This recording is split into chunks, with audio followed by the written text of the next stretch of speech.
Today we'll be looking at how combat works in D&D. There are many different parts to this feature of the game, and a DM must know how to keep the fight moving smoothly. I will first explain the 4 main parts of a turn, and then we will look at some of the other factors that come into play in a combat scenario. Before we begin, I want to thank you for watching this video, and I'd have really appreciated if you enjoyed this video to hit that like and subscribe button. Thank you very much.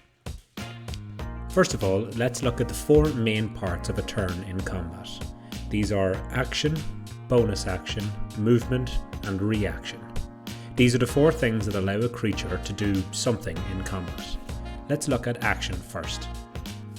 Actions are the main moves in combat. Each creature gets one of these per round of combat, unless they have a skill that gives them more than one. Most spells and attack rolls are done using an action. The action happens on the creature's go. For example, if it's a player's go in combat and they would like to hit a monster with their sword, this attack roll with their sword will use their action, and they won't get another action until it's their go again. Sometimes creatures can attack multiple times using only one action. That depends on the abilities of the creature and it will usually be explained in their stats. Actions can also be used to perform other things like grappling or carrying or feeding a potion to somebody else. Actions are the main meat of combat, and this is what most of the combat revolves around. Bonus actions are extra actions that a creature can do in combat that does not use up their main action. Some spells and abilities are classified as bonus actions, and they are mostly there to support the other main abilities of the creature. Some spellcasters can use bonus action spells to teleport away a small distance, which helps them keep out of harm's way.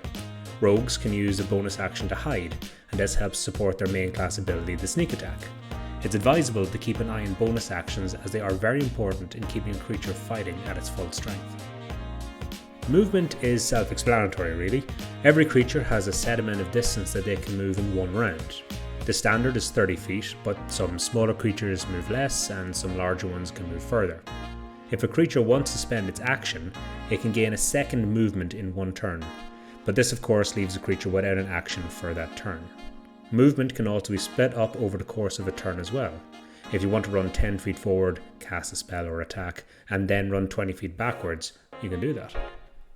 There is no set order in which these 3 parts of combat have to happen. The action, bonus action, and movement can happen in any order so long as they are done on that creature's turn in combat.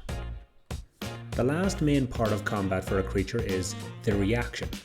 These are special situational actions that a creature can have if certain requirements have been met. For example, opportunity attacks are reactions, and they can only be done if a creature leaves an enemy's melee range. Similar to actions and bonus actions, you only get one of these per round of combat, so if another opportunity attack presents itself in this round, the creature cannot react a second time. So, they are the 4 main parts of combat for players and DMs, but there are more parts of combat that are important too. Turn order, legendary and lair actions, and the action economy. I'll give a quick explanation about these as they are important to combat but not too difficult to implement.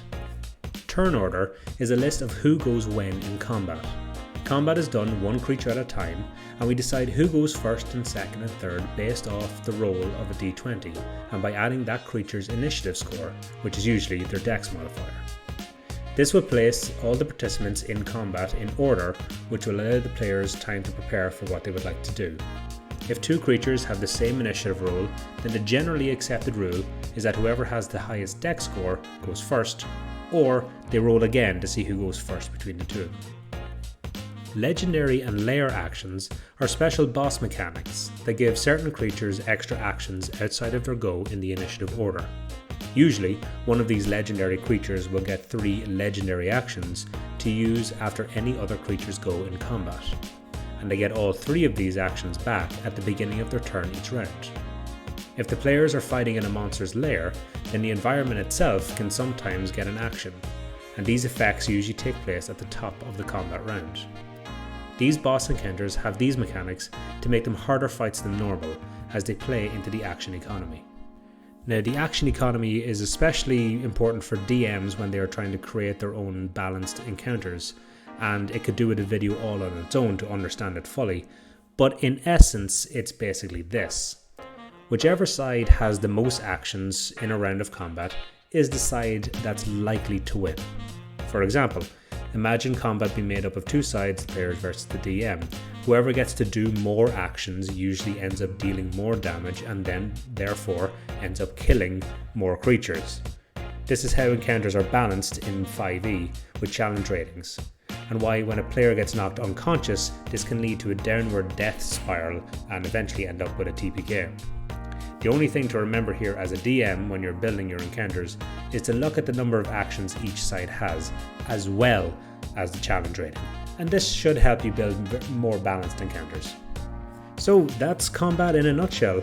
There are many more ways to improve combat and make it more interesting and fast paced, but that's a whole topic for another video. I hope that this helps you in understanding combat in D&D, and I hope to see you again soon. Thank you for watching.